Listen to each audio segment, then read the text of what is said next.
നമസ്കാരം. BMS doctor ചാറ്റിൻ്റെ ഏറ്റവും പുതിയ എപ്പിസോഡിലേക്ക് മാന്യ പ്രേക്ഷകർക്ക് സ്വാഗതം. ബേബി മെമ്മോറിയൽ ഹോസ്പിറ്റലിലെ ഡോക്ടർമാർ വിവിധ രോഗങ്ങളെ അടിസ്ഥാനപ്പെടുത്തി ആരോഗ്യ ബോധവൽക്കരണവും ഒപ്പം അവബോധവും സൃഷ്ടിക്കുന്നതിനായി ചെയ്യുന്ന ഈ ഒരു എപ്പിസോഡിൽ ഇന്നത്തെ അതിഥി Baby Memorial Hospital senior psychologist doctor Rashmi സുധീറാണ്. Welcome ma'am. Madam, October September month എപ്പോഴും പ്രാധാന്യമുള്ളതാണ് മേഡത്തിൻ്റെ മേഖലയിൽ.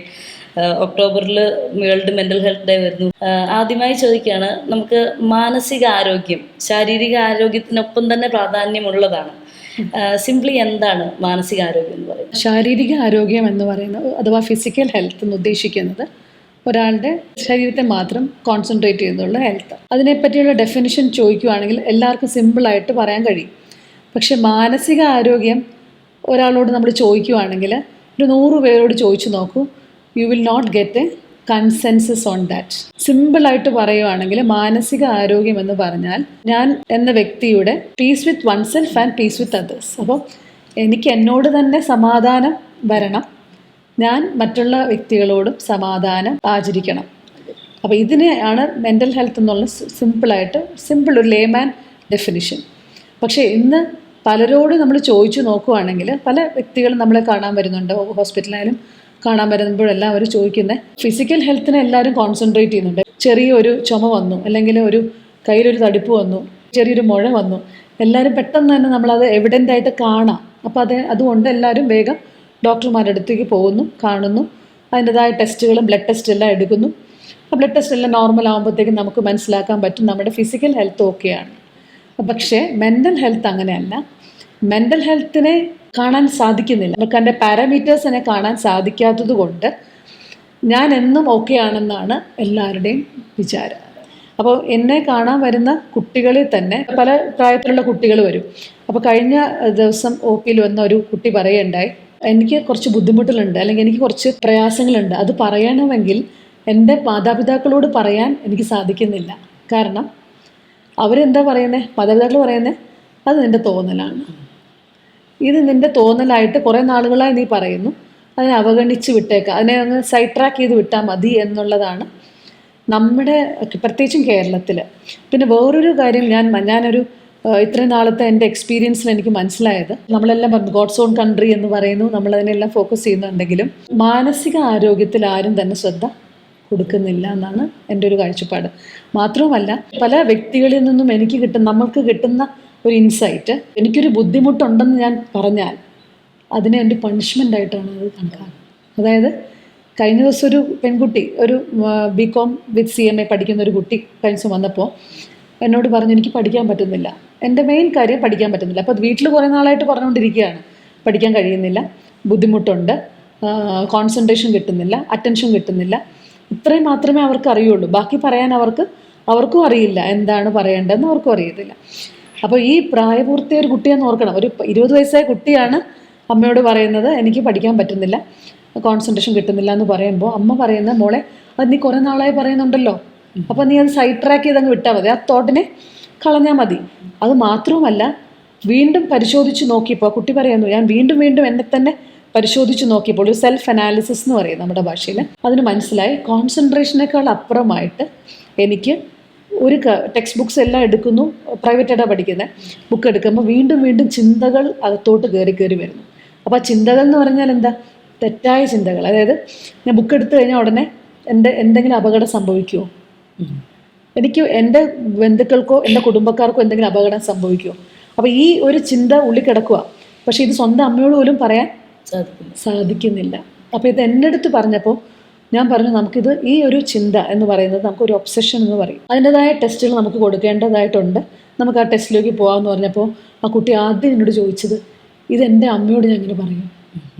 അപ്പോൾ അതിൻ്റെ അർത്ഥം ആ കുട്ടി പോലും സ്വന്തം അമ്മയും അച്ഛനും ഉണ്ട്, അവരുടെ കുടുംബത്തിൽ ഒറ്റ മോളായുള്ള കുടുംബത്തിൽ ആ കുട്ടി ഇത്രയും 20 വർഷം ജീവിച്ചിട്ട് എന്നോട് ചോദിക്കുകയാണ്, ഈ ഒരു സിംറ്റം ഞാൻ പറഞ്ഞാൽ അവരെന്നെ എങ്ങനെയാണ് കണക്കാക്കുന്നത്, എന്നെ പണിഷ്മെൻ്റ്, അതായത് എന്നെ കുറ്റപ്പെടുത്തുമോ, എന്നെ ബ്ലെയിം ചെയ്യുമോ, എന്നെ എല്ലാവരും കൂടെ സൈഡ് ട്രാക്ക് ചെയ്യുമോ, ഈ ഒരു ഭയമാണ് ആൾക്കുള്ളത്. അപ്പോൾ എനിക്ക് മനസ്സിലായത് ആളുടെ രോഗത്തെക്കാൾ അപ്പുറം ആളെ കുറ്റപ്പെടുത്തുമോ എന്നുള്ള ആ ഒരു ഭയമാണ് നമ്മുടെ. അപ്പം ഈ കേരളത്തിൽ ഇപ്പം ഞാൻ ഓർത്ത് ഇത്രയും പഠിച്ച് ഇത്രയും വിദ്യാഭ്യാസമുള്ള നമ്മൾ ഈ 2000 യുഗത്തിൽ ജീവിച്ചിട്ടും ഇത്രയും ടെക്നോളജി ഉണ്ടായിട്ടും ആ കുട്ടിയുടെ ഭയം എൻ്റെ അസുഖത്തെ മാറ്റുന്നതിനേക്കാൾ ഉപരി ഞാനിത് ഡോക്ടറോട് പറഞ്ഞാൽ എനിക്ക് എൻ്റെ കുടുംബത്തിൽ നിന്നുണ്ടാകുന്ന പ്രതികരണം വളരെ ഭീകരമാണ്. ശരിക്കും മാഡം പറഞ്ഞത് വെച്ചിട്ട് വളരെ കോംപ്ലിക്കേറ്റഡ് ആണ്. ഈ പാരാമീറ്റേഴ്സ് അല്ലെങ്കിൽ ഒരു പുറത്തുണ്ടാകുന്ന ഒരു മുറിവോ അല്ലെങ്കിൽ ശാരീരികമായി ഉണ്ടാകുന്ന അസുഖം നമുക്ക് സയൻസ് അല്ലെങ്കിൽ പുറത്ത് ബാഹ്യമായി കാണുന്നത് കൊണ്ട് അതിനെ നമുക്ക് പെട്ടെന്ന് തന്നെ ചികിത്സ തേടാൻ അല്ലെങ്കിൽ വൈദ്യസഹായം നേടാൻ സാധിക്കും. മെൻ്റൽ ഹെൽത്ത് അങ്ങനെയല്ല, കുറച്ച് പാടാണ് കണ്ടുപിടിക്കണമെങ്കിൽ. മെൻ്റലി വീക്ക് ആയിക്കൊണ്ടിരിക്കുകയാണ് അല്ലെങ്കിൽ ആരോഗ്യം നഷ്ടപ്പെടുകയാണ് മനസ്സിൻ്റെ എന്ന് കണ്ടുപിടിക്കാൻ ബുദ്ധിമുട്ടാണ്. അപ്പോൾ അതുകൊണ്ട് തന്നെ ഇപ്പം മാഡം പറഞ്ഞ ആ പെൺകുട്ടിയുടെ അവസ്ഥ പറഞ്ഞതുപോലെ അവർക്ക് വീട്ടിൽ പറയാൻ സാധിക്കുന്നില്ല, വീട്ടിൽ പറയുമ്പോൾ സൈഡ് ട്രാക്ക് ചെയ്യുന്നു എന്ന് പറഞ്ഞു. അതൊരു വലിയ പ്രശ്നമാണ്. പ്രത്യേകിച്ച് ആ പെൺകുട്ടിക്ക് ഇൻസൈറ്റ് ഉണ്ടായിട്ട്, എന്നുവെച്ചാൽ അവർക്കറിയാം അവർക്ക് എന്തോ സംഭവിച്ചുകൊണ്ടിരിക്കുന്നു എന്ന്. പക്ഷേ കൂടെ നിൽക്കുന്നവർ സപ്പോർട്ട് ചെയ്യാൻ പറ്റുന്നില്ല. ഇത് തിരിച്ചറിയാനായിട്ട് മറ്റുള്ളവർക്ക് എങ്ങനെ സാധിക്കും? ഒരാൾ മെൻ്റലി ഇല്ലാണ്, ഒരു എക്സ്പേർട്ട് അഡ്വൈസ് വേണം എന്ന് മനസ്സിലാക്കാനായിട്ട് കൂടെയുള്ളവരെ സഹായിക്കുന്നത് എന്തൊക്കെയാണ്? ഞാനിപ്പോൾ ഈ കേസ് തന്നെ ഈ ഒരു ഉദാഹരണം വെച്ച് തന്നെ പറയാം. ഈ കുട്ടി ഇപ്പോൾ എൻ്റെ അടുത്ത് ചോദിച്ച ഒരു മെയിൻ ക്വസ്റ്റ്യൻ, ഇത്രയും പഠിച്ചു, വിവരം ഉണ്ട്, വിദ്യാഭ്യാസമുണ്ട്, 20 വയസ്സായി, ഡിഗ്രി പഠിച്ചുകൊണ്ടിരിക്കുന്നു, എന്നിട്ട് ഈ ഒരു ഇൻസൈറ്റ് എനിക്ക് കിട്ടി. ഇൻസൈറ്റ് കിട്ടിയത് എങ്ങനെയെന്ന് വെച്ചാൽ ഫ്രണ്ട്സിൽ നിന്നല്ല, പാരൻസിൽ നിന്നല്ല, അധ്യാപകരിൽ നിന്നല്ല, സ്കൂളിൽ നിന്ന് കോളേജിൽ നിന്നും അല്ല, സ്വന്തമായിട്ട് കഷ്ടപ്പെട്ട് മീഡിയ വഴി ആരോ പറഞ്ഞു ഇങ്ങനെ ഒരു യൂട്യൂബ് ഒന്ന് കണ്ടു നോക്കൂ. ആ കണ്ടു നോക്കുമ്പോൾ അതിനകത്ത് എന്താണെന്ന് നോക്കിയിട്ട് അതിൽ നിന്ന് മനസ്സിലാക്കിയിട്ട് ഒരു സൈക്കോളജി ഡോക്ടറിനെ കാണാൻ പോകൂ എന്ന് പറഞ്ഞിട്ടാണ് അവരത് നോക്കിയത്. അപ്പോൾ ഇത്രയും ഔട്ട്സ്കേർട്ടഡ് ആയിട്ടുള്ള ഒരു സ്ഥലത്തു നിന്നാണ് അവർ വന്നത്. എന്നോടൊരു കാര്യം ചോദിച്ചു, ഞാൻ എന്തുമാത്രം കഷ്ടപ്പെട്ടിട്ടാണ് ഈ OPയുടെ അവിടം വരെ വന്നതെന്ന് ഡോക്ടർക്ക് അറിയാമോ? ആ ഒരു ചോദ്യം എന്നെ വല്ലാതെ പിടിച്ചൊലച്ചൊരു ചോദ്യമാണ്. കാരണം ഞാൻ കുറേ നാളുകളായിട്ടും ഇത് കേൾക്കുന്നുണ്ട് പണ്ട്. പക്ഷെ 2000-ൽ ഞാൻ കേട്ടിട്ടുള്ളത് സ്വാഭാവികം, കുഴപ്പമില്ല. പക്ഷെ ഇപ്പം ഈ 2025-ൽ നിന്നിട്ടും ഈ ചോദ്യം കേൾക്കേണ്ടി വരിക എന്ന് പറഞ്ഞാൽ വളരെ ബുദ്ധിമുട്ടുള്ളൊരു കാര്യമാണ്. കാരണം എല്ലാം ഉണ്ട്, എല്ലാ ഹെൽപ്പും ഉണ്ട്, പക്ഷേ പാരൻസിൻ്റെ അക്സെപ്റ്റൻസ് ഇല്ല. അപ്പം സമൂഹം എന്നെ എങ്ങനെ കണക്കാക്കുന്നു, സമൂഹം എന്നെ കുറ്റപ്പെടുത്തുമോ, പേടി, ഭയം. മാത്രമല്ല ആര് ചോദിച്ച ചോദ്യം ഇൻസൈറ്റ് എന്ന് പറയും. ഇതിന് ഇൻസൈറ്റ് ഓറിയൻറ്റഡ് ആയിട്ടുള്ള ചിന്ത ഉള്ളത് കൊണ്ടാണ് ഇത് വന്നത്. അപ്പോൾ ഈ ഇൻസൈറ്റ് കിട്ടുക എന്ന് പറഞ്ഞാൽ വലിയൊരു കാര്യമാണ്. പക്ഷെ എന്നിട്ട് പോലും അതിന് ബുദ്ധിമുട്ടേണ്ടി വന്നു. അപ്പോൾ ഈ ഇൻസൈറ്റ് കിട്ടേണ്ട ഇതുമുണ്ട്, ഇൻസൈറ്റ് കിട്ടാത്തതുമായ ആളുകളും ഉണ്ട്. ഇൻസൈറ്റ് കിട്ടാത്ത വ്യക്തികളെ നമുക്കൊന്നും ചെയ്യാൻ പറ്റില്ല. കാരണം അതിൻ്റെ റിസൾട്ട് നമുക്ക് വളരെ മോശമായിരിക്കും. പാരൻസ് വളരെ നിർബന്ധിച്ച് പിടിച്ചുകൊണ്ട് വന്ന് ഡോക്ടറെ കാണിക്കുന്നതും, സ്വന്തമായിട്ട് ഇൻസൈറ്റ് ഉള്ളതോടുകൂടി വന്നിട്ട് എനിക്ക് ഈ ട്രീറ്റ്മെൻറ്റ് എടുക്കണം, കൂടിയേ കഴിയൂ എന്ന് പറയുന്നതും വ്യത്യസ്തമാണ്. അപ്പോൾ ഏറ്റവും കൂടുതൽ റിസൾട്ട് കിട്ടുന്നത് ഇൻസൈറ്റ് ഉള്ളവർക്കാണ്. പക്ഷെ എന്നിട്ട് പോലും ഞാൻ പറയുന്നത്, ഇൻസൈറ്റ് ഉണ്ടായിട്ട് പോലും ഞാനിതെല്ലാം സംസാരിച്ചു, ഇതിനെപ്പറ്റി കാര്യങ്ങൾ സംസാരിച്ചു, ഇതിൻ്റെ ഡയഗ്നോസിസ് എന്താണെന്ന് പറഞ്ഞു കൊടുത്തു. ഇത് കുറച്ചുകൂടെ കോംപ്ലിക്കേറ്റഡ് ആണ്, കാരണം കുറച്ച് മുമ്പേ വന്നതാണ്, ഇപ്പോഴല്ല വന്നത്, വർഷങ്ങളായി. ഇതിൻ്റെ റൂട്ട് കോസ് എന്ന് പറയുന്നത് അമിതമായ നെഗറ്റീവ് ചിന്തകൾ. അപ്പോൾ ഇത് തുടങ്ങുന്നത് ഒരു പെൺകുട്ടിയെ സംബന്ധിച്ചോളം കൗമാരപ്രായം എത്തുമ്പോൾ വരുന്ന ശാരീരികവും മാനസികവുമായ മാറ്റങ്ങളിൽ നിന്നാണ് ഇത് വരുന്നത്. അപ്പോൾ അവിടെ തുടങ്ങി ഉണ്ടായിട്ടും കുട്ടി അറിയുന്നത് എപ്പോഴാണ്? 20 വയസ്സ് കഴിഞ്ഞിട്ട്. നമുക്ക് ഡെയിലി ലൈഫിൽ ഇപ്പോൾ മാഡം പഠനത്തിൻ്റെ കാര്യം പറഞ്ഞു, അതുപോലെ ചിലർ റിലേഷൻഷിപ്പിലായിരിക്കും പ്രശ്നം, ചിലർക്ക് ഡെയിലി ലൈഫിലെ കാര്യങ്ങൾ മാനേജ് ചെയ്യാൻ പറ്റുന്നുണ്ടാവില്ല, സമൂഹത്തിനെ ഫേസ് ചെയ്യാൻ പറ്റുന്നുണ്ടാവില്ല, ഡിപ്രഷൻ, വിഷാദം എന്നൊക്കെ പറയുന്നത്. എന്താണ് വിഷാദ രോഗം? അതൊരു സൈക്കോളജിസ്റ്റിനടുത്തേക്ക് എത്തുന്നത് ഏത് സ്റ്റേജിലാണ്? ഞാനിപ്പോൾ നേരത്തെ പറഞ്ഞ ആ ഒരു ഉദാഹരണം പറഞ്ഞതുപോലെ ഈ ഇൻസൈറ്റ് ഓറിയൻറ്റഡും ഇൻസൈറ്റ് ഇല്ലാതെ വരുന്ന വ്യക്തികളുണ്ട്. അപ്പോൾ ഈ ഇൻസൈറ്റ് ഇല്ലാതെ വരുന്ന വ്യക്തികളെ സംബന്ധിച്ചിടത്തോളം ഏറ്റവും ബുദ്ധിമുട്ടാണ്. അപ്പോൾ അതിൻ്റെ കാരണം എന്ന് വെച്ചാൽ ഈ ഡിപ്രഷൻ എന്ന് പറയുന്ന ഒരു കുറേ സിംറ്റംസ് കൂടിയിട്ടാണ് ഡിപ്രഷൻ എന്ന് പറയുന്നത്. ഇപ്പം നമ്മുടെ ലോക്കലായിട്ട് നമ്മളെല്ലാവരും പറയും എനിക്ക് ഡിപ്രഷനാണ്, എനിക്ക് ഡിപ്രഷനാണെന്ന് പറയും. പക്ഷെ ആക്ച്വലി അത് ഡിപ്രഷൻ അല്ല.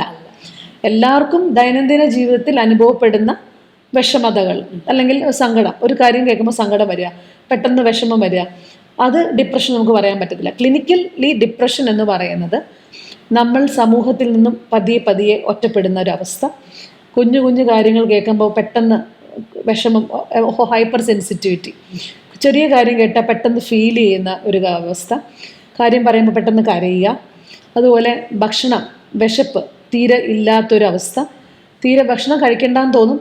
ചില കേസസിൽ അങ്ങനെയല്ല, ഭക്ഷണം അമിതമായിട്ട് കഴിക്കുന്ന കേസുകളും ഉണ്ട്. അതായത് ആ വിഷമം മാറാൻ വേണ്ടി, അതെ അതെ, ആ വിഷമം മാറാൻ വേണ്ടിയിട്ട് കൂടുതലായിട്ട് ഭക്ഷണം കഴിക്കുക. അതുകൊണ്ട് അതിൻ്റെ കൂടെ തന്നെ ഉറക്കം, നല്ല രീതിയിൽ ഉറക്കം കിട്ടേണ്ടത് ആവശ്യമാണ്. അപ്പം നമ്മൾ ഈ കുറേ ക്രൈറ്റീരിയൻസ് ചോദിക്കും. ഇതെങ്ങനെയുണ്ട്, സ്ലീപ്പ് എങ്ങനെയുണ്ട്, ഡെയിലി ഫങ്ഷനിങ് എങ്ങനെയുണ്ട്, മറ്റുള്ളവരുമായിട്ട് ഇടപെടുന്നത് എങ്ങനെയുണ്ട്, ഇതെല്ലാം കുറേ ക്വസ്റ്റ്യൻസ് ചോദിക്കുമ്പം ഈ ഒരു 6 ക്രൈറ്റീരിയൻ മീറ്റ് ചെയ്യുമ്പോഴാണ് നമ്മൾ ഈ ഡിപ്രഷൻ, അതും 2 ആഴ്ചയിലോ 2 ആഴ്ചയിൽ കൂടുതലോ.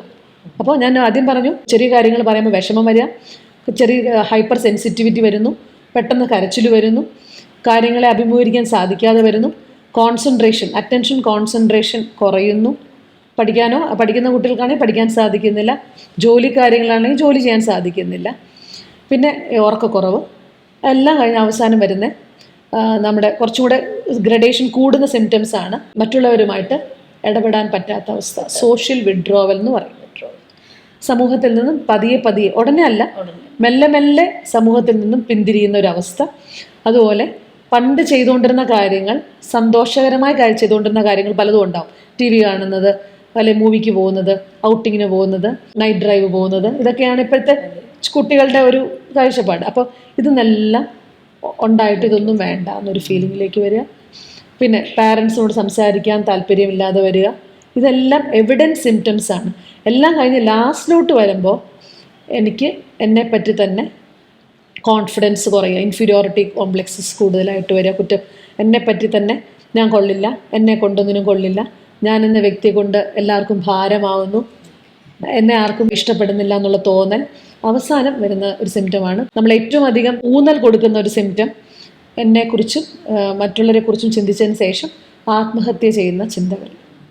അതിന്റെ അൾട്ടിമേറ്റ് ഉണ്ടെന്ന് പറയുന്നത് ആത്മഹത്യാ പ്രവണത. പലപ്പോഴും അങ്ങനെ സംഭവിക്കുന്നുണ്ട്.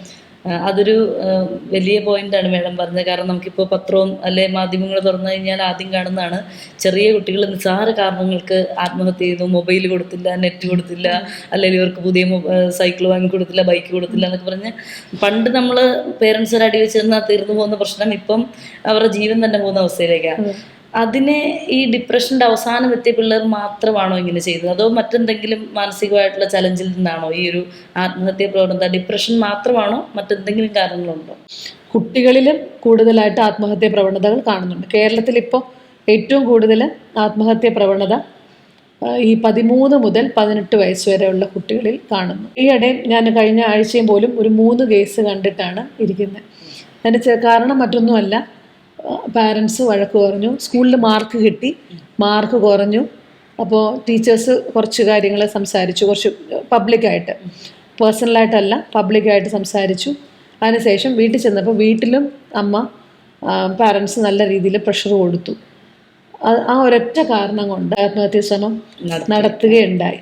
അപ്പോൾ അതിൽ നിന്നെല്ലാം കാണിക്കുന്നത് കുട്ടികളിൽ മാത്രമല്ല യുവാക്കളിൽ തന്നെ, യുവാക്കളിൽ വരുന്ന വേറൊരു രീതിയിലാണ്. കൂടുതലായിട്ടും ഇപ്പോൾ സോഷ്യൽ മീഡിയയുടെ ഇൻഫ്ലുവൻസ്, അതുപോലെ ഗാഡ്ജറ്റ്സ്, മൊബൈൽ യൂസേജ് കൂടുതലുകൊണ്ട് അവർക്ക് വരുന്ന പ്രണയ നൈരാശ്യങ്ങൾ, അതുകൊണ്ട് ലൈഫ് വളരെ ഈസി ആയിട്ട് ക്വിറ്റ് ചെയ്യുന്നു. ഞാൻ അവരോടൊക്കെ സംസാരിക്കുമ്പോൾ അവർ പറയുന്നത്, ഞങ്ങളുടെ പാരൻസ് എത്ര കഷ്ടപ്പെട്ടാൽ നമ്മളെ വളർത്തുന്നുള്ള ചിന്ത അവർക്ക് വരുന്നില്ല.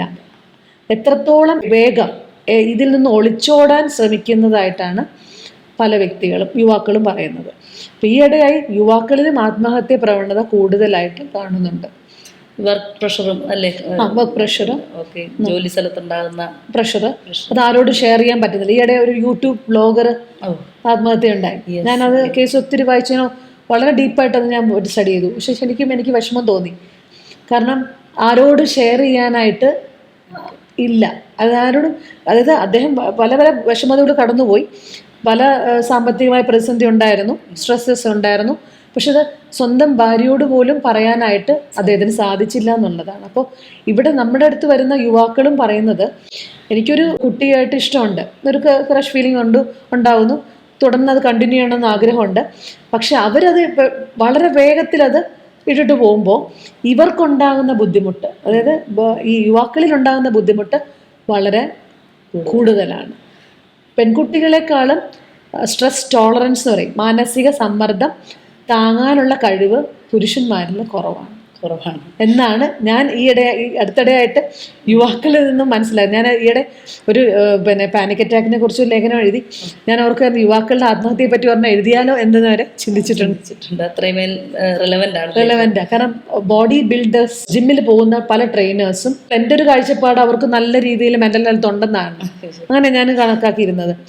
പക്ഷെ അങ്ങനെ ഉള്ളവർ പോലും കഴിഞ്ഞിടെ ആത്മഹത്യാ പ്രവണത കാണിക്കുകയുണ്ടായപ്പോൾ ഞാൻ അവരോട് ചോദിച്ചു, നിങ്ങൾ എന്തിനാ ഇത് ചെയ്തതെന്ന് ചോദിച്ചപ്പോൾ ഒറ്റ ഉത്തരവേ ഉള്ളൂ, ഞാൻ ഉദ്ദേശിച്ച കുട്ടി എന്നെ ഇട്ടിട്ട് പോയി, അതോടുകൂടി എനിക്ക് ജീവിതം അവസാനിപ്പിച്ചേ പറ്റുമെന്ന് തോന്നി. ഇതിൽ മനസ്സിലാക്കേണ്ട ഒരു പോയിന്റ്, ഇത് സംഭവിച്ചതിന് ശേഷം ഗിൽറ്റ് ഉണ്ടാകുന്നവരുണ്ട്, ഗിൽറ്റ് ഇല്ലാത്തതും ഉണ്ട്. അതായത് എനിക്കിത് സംഭവിച്ചതിന് ശേഷം കുറ്റബോധം ഉണ്ടെങ്കിൽ നമുക്ക് പിന്നെ ഒരു രക്ഷപ്പെടാനുള്ള സാധ്യത കൂടുതലാണ് കാണുന്നത്. നമുക്ക് രക്ഷപ്പെടുത്തിയെടുക്കാനും നമ്മുടെ സൈക്കോതെറാപ്പി അഥവാ പിന്നെ ഉള്ള മെഡിസിൻ കൊടുത്തുള്ള ട്രീറ്റ്മെൻ്റ് എല്ലാം നമുക്ക് നല്ല രീതിയിൽ കൊണ്ടുപോകാൻ പറ്റും. പക്ഷെ ഗിൽറ്റ് തീരെ ഇല്ലാത്ത കേസസ് ഉണ്ട്, അതിൽ നമുക്കൊന്നും ചെയ്യാൻ കഴിയില്ല. മേഡം പറഞ്ഞതുപോലെ ശരിക്കും ഒരു വിദ്യാഭ്യാസമോ അല്ലെങ്കിൽ എക്സ്പീരിയൻസോ ജീവിതാനുഭവം ഒന്നും ചില സമയത്ത് വരുന്ന മാനസിക സമ്മർദ്ദങ്ങൾക്ക് മാനദണ്ഡമല്ല. ആത്മഹത്യയിലേക്ക് എത്തുന്നതിന് മുമ്പ് നമുക്കറിയാം, ഈ വലിയ പൊസിഷനിൽ ഇപ്പം ഫിലിം ഫീൽഡിൽ നിന്നുള്ളവർ നമ്മൾ കണ്ടിട്ടുണ്ട്, വലിയ ഉത്തരവാദിത്തങ്ങളിൽ ജോലി ചെയ്യുന്നവർ, യുവാക്കൾ, നല്ല വിദ്യാസമ്പന്നരായിട്ടുള്ള ആൾക്കാരെല്ലാവരും ഒരുപക്ഷെ ഈ ആത്മഹത്യാ ശ്രമത്തിലോട്ട് പോകുന്ന അവസ്ഥകൾ ഉണ്ടാകുന്നുണ്ട്. അതുകൊണ്ട് തന്നെ ഒരു സൈക്കോളജിസ്റ്റിൻ്റെ അടുത്തേക്ക് ഇത്തരം ഒരാളെത്തുമ്പോൾ എങ്ങനെയാണ് ഇവരെ ഹെൽപ്പ് ചെയ്യാൻ പറ്റുന്നത്? ചികിത്സാ രീതികൾ, അല്ലെ ചികിത്സയാണോ കൗൺസിലിംഗ് ആണോ എന്ന് അറിയില്ല, ചികിത്സാ രീതികൾ എങ്ങനെയാണ്?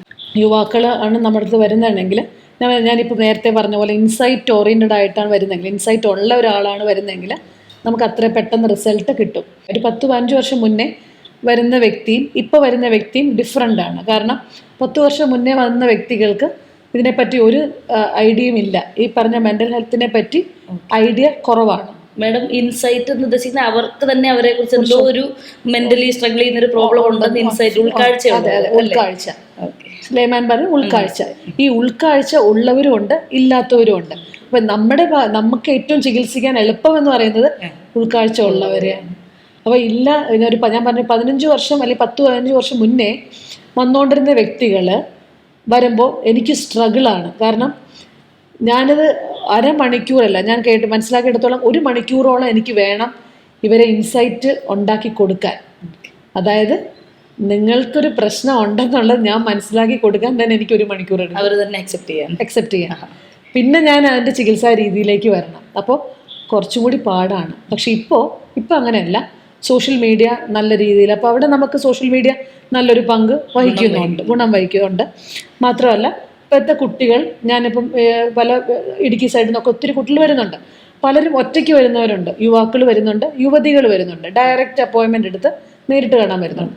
അപ്പോൾ അങ്ങനെയുള്ളവരെ ഞാൻ ആദ്യം തന്നെ ചോദിക്കും, ഒറ്റയ്ക്കാണോ വന്നതെന്ന് ഞാൻ അപ്രീഷിയേറ്റ് ചെയ്യും. വേറെ ഒന്നുമല്ല, അപ്രീഷിയേറ്റ് ചെയ്യാൻ കാരണം, അപ്പോൾ അവരെന്നെ ചോദിച്ചു എന്തിനാ അപ്രീഷിയേറ്റ് ചെയ്യുന്നത്? പറഞ്ഞാൽ നിങ്ങൾ ഒറ്റയ്ക്കാണല്ലോ വന്നേ, അതിന് ഞാനൊരു അപ്രീസിയേഷൻ തരികയാണ്. കാരണം എനിക്കത് നല്ലൊരു കാര്യമായിട്ട് തോന്നിയേ, അത്രയും മനസ്സിലാക്കിയല്ലോ. അപ്പോൾ വീട്ടിലൊന്നും പറഞ്ഞില്ല, ഞാൻ ആവശ്യമില്ല ആരുടെ അടുത്തും പറയണമെന്ന് തോന്നിയില്ല. ഒന്ന് ഗൂഗിളൊക്കെ നോക്കിയപ്പോൾ എനിക്ക് ഒരു കാര്യം മനസ്സിലായി, ഇത്രയും ഒരു ബുദ്ധിമുട്ടുണ്ട്, അപ്പോൾ എന്തുകൊണ്ടൊരു ഡോക്ടറെ കാണിച്ചുകൂടാ എന്ന് പറഞ്ഞിട്ട് വരുന്നവരുണ്ട്. അങ്ങനെ വരുമ്പോൾ എനിക്കിപ്പോൾ കാര്യങ്ങൾ എളുപ്പമാണ്. നമുക്ക് ഞാൻ നേരത്തെ പറഞ്ഞ പോലെ 1.5 മണിക്കൂർ ഇരിക്കേണ്ട ആവശ്യം അവിടെ വരുന്നില്ല.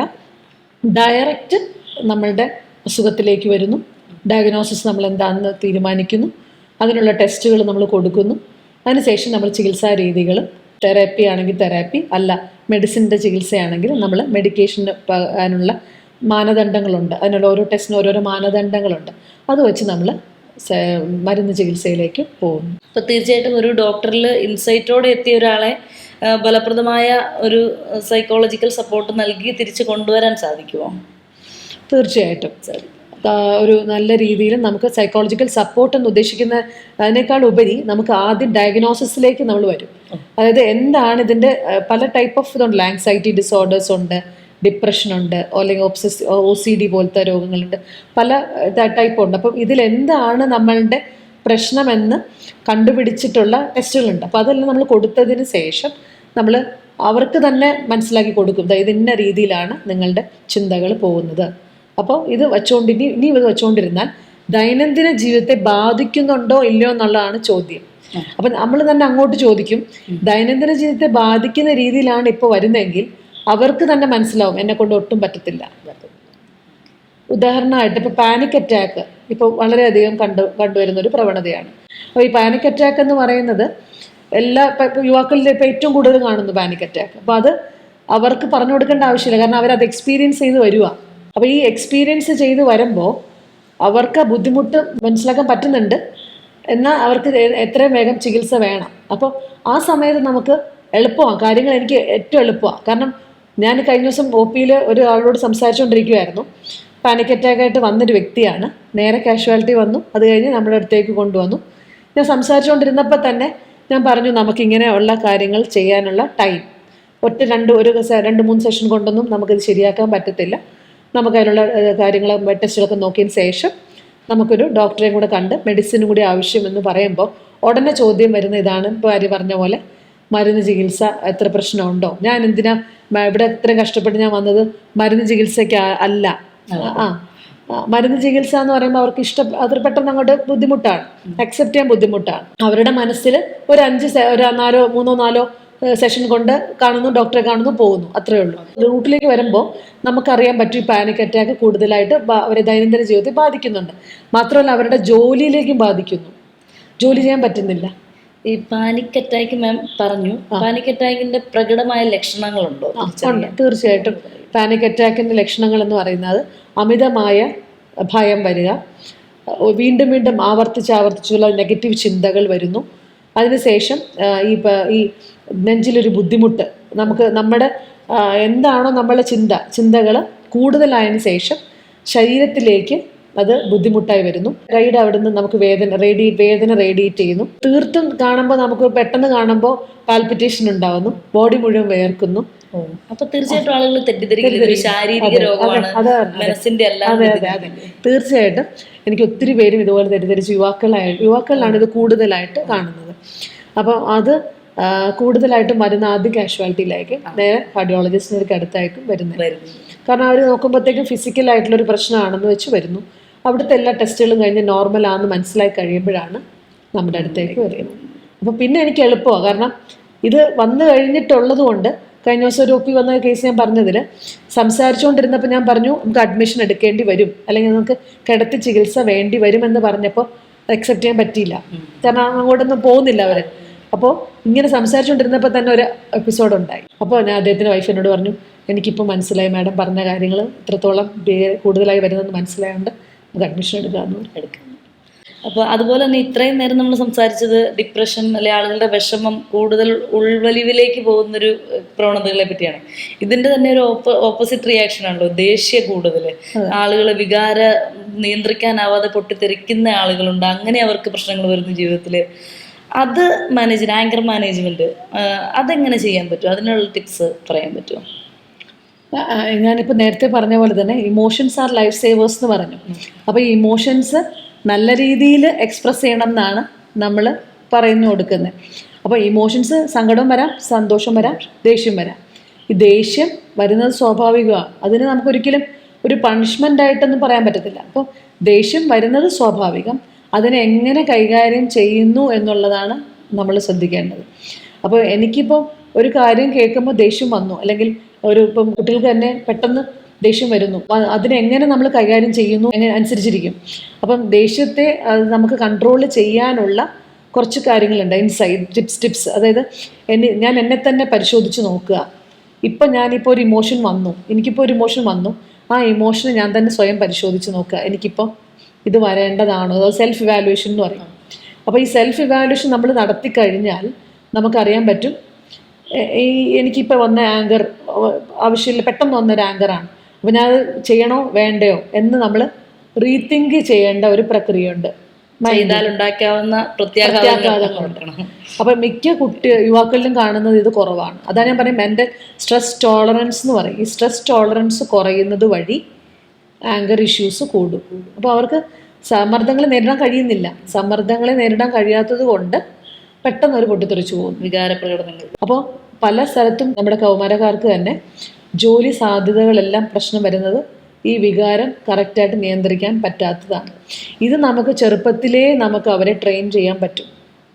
ഏത് ഏജിലും ട്രെയിൻ ചെയ്യാൻ പറ്റുന്നൊരു കാര്യമാണ്. ആങ്കർ എങ്ങനെ നല്ല രീതിയിൽ നമ്മൾ കൈകാര്യം ചെയ്യണം എന്നുള്ളതിൻ്റെ എക്സസൈസസ് ഉണ്ട്.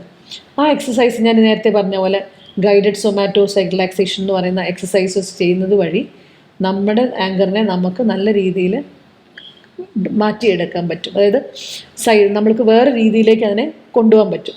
ബ്രെയിൻ സിസ്റ്റത്തെ നമുക്ക് ചിന്തിച്ചിട്ട് ഈ ആങ്കർ ഇപ്പം ഞാൻ ചെയ്യാൻ പോകുന്ന ആങ്കർ റീതിങ്കിങ് എന്ന് പറയും. ഞാനിപ്പോൾ നേരത്തെ പറഞ്ഞ പോലെ റീതിങ്കിങ്, അത് ഇപ്പം ഞാൻ ചെയ്യേണ്ടത് കറക്റ്റാണോ, ഈ ഇമോഷൻ എനിക്കിവിടെ കറക്റ്റായിട്ട് ആവശ്യമുള്ളതാണോ, ഇപ്പം ഞാനിത് പറഞ്ഞാൽ ഇതിന് പ്രത്യാഘാതമുണ്ടോ, ഈ സമയത്ത് ഞാൻ എന്ന വ്യക്തി ഇത് പറയുന്നത് വഴി ഉണ്ടാവുന്ന തുടർ ഫലങ്ങൾ എന്ന് പറഞ്ഞാൽ ആഫ്റ്റർ എഫക്ട്സ് എന്താണെന്ന് നമ്മൾ വിശകലനം ചെയ്യണം. ഇത് പക്ഷെ മിക്ക യുവാക്കളിലും സാധിക്കുന്നില്ല. അപ്പോൾ അതായത് സ്ട്രെസ് ടോളറൻസ് കുറവാണെന്നുള്ളത് കൊണ്ടാണ് ഇത് വരുന്നത്.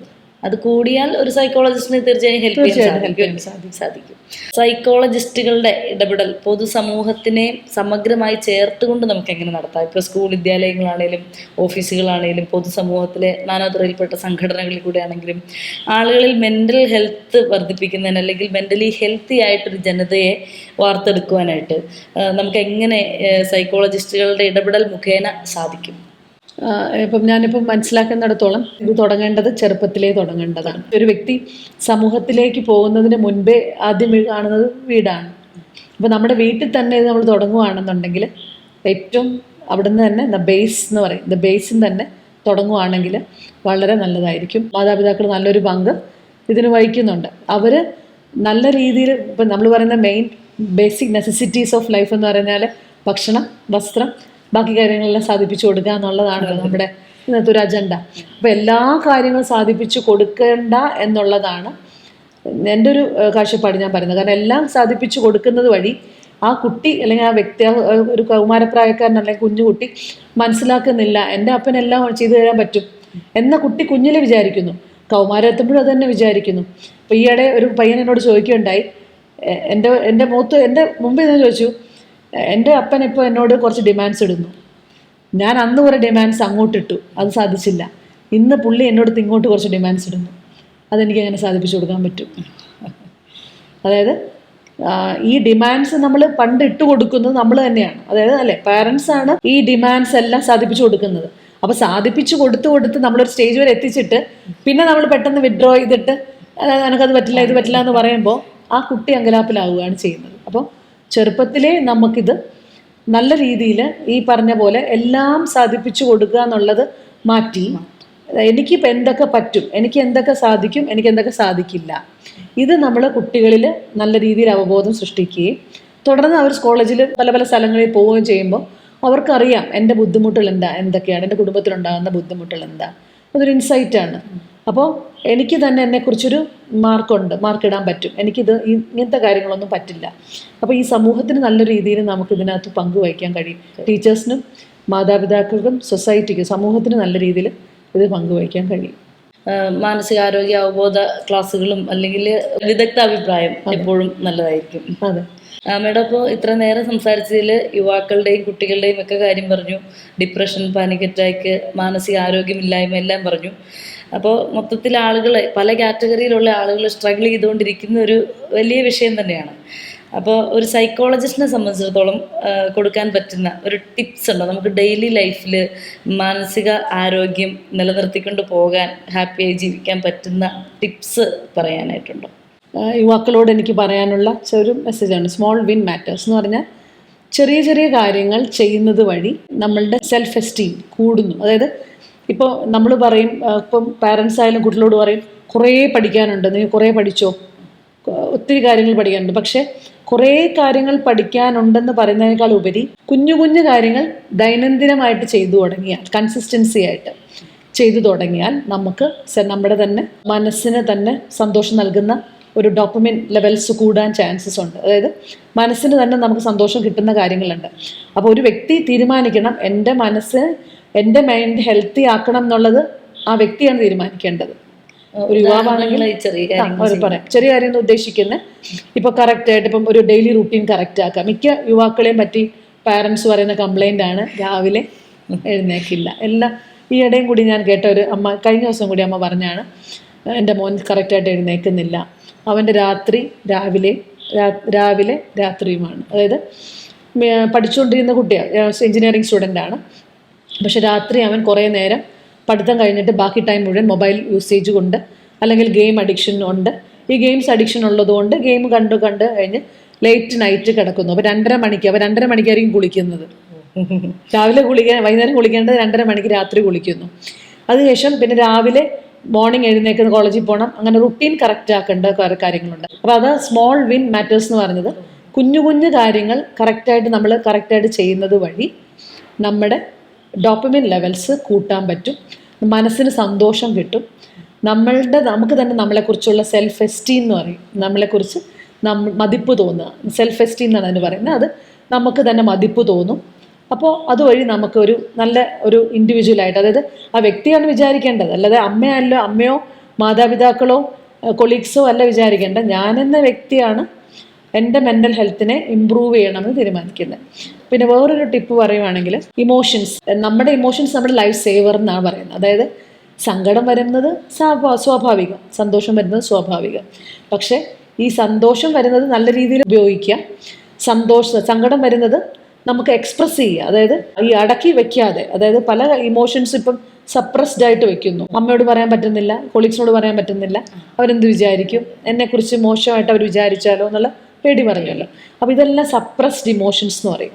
അപ്പോൾ എത്രത്തോളം the more you are suppressing your self, the more mental health will be down. അപ്പം നമ്മുടെ സെൽഫ് എസ്റ്റീം കുറയും. അപ്പം ഇമോഷൻസ് നല്ല രീതിയിൽ എക്സ്പ്രസ് ചെയ്യുക എന്നുള്ളത് നമ്മുടെ ലൈഫ് സേവറായിട്ട് വരും. പിന്നെ ഒരു ടിപ്പും കൂടി ഉള്ളത്, നമുക്ക് നമ്മളുടേതായ മാനസിക സമ്മർദ്ദം കുറയ്ക്കാൻ വേണ്ടിയിട്ട് പല എക്സസൈസസും ഞങ്ങൾ ഇവിടെ തെറപ്പി ചെയ്യുന്നുണ്ട്. ഗൈഡഡ് സൊമാറ്റോസൈക്കിക് റിലാക്സേഷൻ എന്ന് പറയും. അത് പല ടെക്നിക്സ് ഉണ്ട്. ആ ടെക്നിക്സ് എല്ലാം വഴി തന്നെ നമ്മുടെ മാനസിക സമ്മർദ്ദം കുറയ്ക്കാൻ പറ്റും. ടോളറൻസ് എന്ന് പറയും, സ്ട്രെസ് ടോളറൻസ് കൂട്ടാൻ പറ്റും. അപ്പോൾ ഇത് നമുക്ക് കൂട്ടുന്നത് വഴി നമ്മൾ തന്നെ വ്യക്തികൾ റെസീലിയൻ്റ് എന്ന് പറയും. അതായത് ഞാൻ റെസീലിയൻ്റ് ആണോ, റെസീലിയൻ്റ് ഉദ്ദേശിക്കുന്ന പ്രതികൂല സാഹചര്യങ്ങളിൽ നിന്നുള്ള തിരിച്ചുവരവ്. അപ്പോൾ ഇത് നമുക്ക് കൂട്ടുന്നത് വഴി നമ്മുടെ സമൂഹത്തിന് നമ്മളെ കൊണ്ട് വലിയ പ്രയോജനം ചെയ്യും. കാരണം ഇന്നത്തെ സമൂഹത്തിൽ ഇപ്പോൾ ഏറ്റവും കൂടുതൽ യുവാക്കൾക്ക് ഇപ്പോൾ ഫ്യൂച്ചറിനെ കുറിച്ച് ഭയങ്കര ആങ്സൈറ്റിയാണ്, ജോലി കിട്ടുമോ എന്ന്. അപ്പോൾ ഞാൻ പലയിടത്തും ടോക്കിന് പോകുമ്പോൾ പറയും, നിങ്ങളെക്കുറിച്ച് കോൺഫിഡൻസ് ഉണ്ടോ? ഇല്ല. അപ്പോൾ റെസീലിയൻ്റ് അല്ല. അപ്പോൾ അതിന് നമ്മൾക്ക് എല്ലാ കമ്പനികളും നോക്കുന്ന ഒരു കമ്പണൻ്റാണ് EQ എന്ന് പറയും, ഇമോഷണൽ കോഷ്യൻ്റ്. കേട്ടിട്ടുണ്ടോ? Emotional quotient. ഇത് അളന്നിട്ടാണ് നാളെ നമുക്ക് ജോബ് കിട്ടുന്നത്. ഈ EQ കുറവാണെന്നുണ്ടെങ്കിൽ നമുക്ക് we are out of the field. അപ്പോൾ ഇത് കൂട്ടാനുള്ള ടിപ്സാണ് ഞാനിപ്പോൾ പറഞ്ഞത്. എത്രത്തോളം നമുക്ക് നമ്മളെക്കുറിച്ചുള്ള സെൽഫ് എസ്റ്റീം കൂട്ടുക, നമ്മൾ എത്രത്തോളം റെസീലിയൻ്റ് ആവുക, അതിനുള്ള ടിപ്സുകൾ ഈ പറഞ്ഞ എക്സസൈസസ് ചെയ്യുക. മെൻ്റൽ വർക്കൗട്ട്സ് ഉണ്ട്, ഒത്തിരി വർക്കൗട്ട്സ് ഉണ്ട്. നമ്മളിപ്പം ജിം വർക്കൗട്ട്സ് പോലെ തന്നെ മെൻ്റൽ വർക്കൗട്ട്സ് ഉണ്ട്. അതെല്ലാം ചെയ്യുന്നത് വഴി നമ്മൾക്ക് നമ്മുടെ മെൻ്റൽ ഹെൽത്ത് കൂട്ടാൻ പറ്റും. അത് മാത്രമല്ല, ലാസ്റ്റായിട്ട് ഒരു കാര്യം പറയേണ്ടത്, നമ്മളുടെ യുവാക്കളോട് പറയേണ്ട ഒരു മെസ്സേജ് എന്നല്ലേ നമുക്ക് പറയാൻ പറ്റുന്നത്, your mental health is your responsibility. അതാണ് ഞാൻ എപ്പോഴും എൻ്റെ ക്ലയൻസിനോട് പറയുന്ന ഒരു കാര്യം.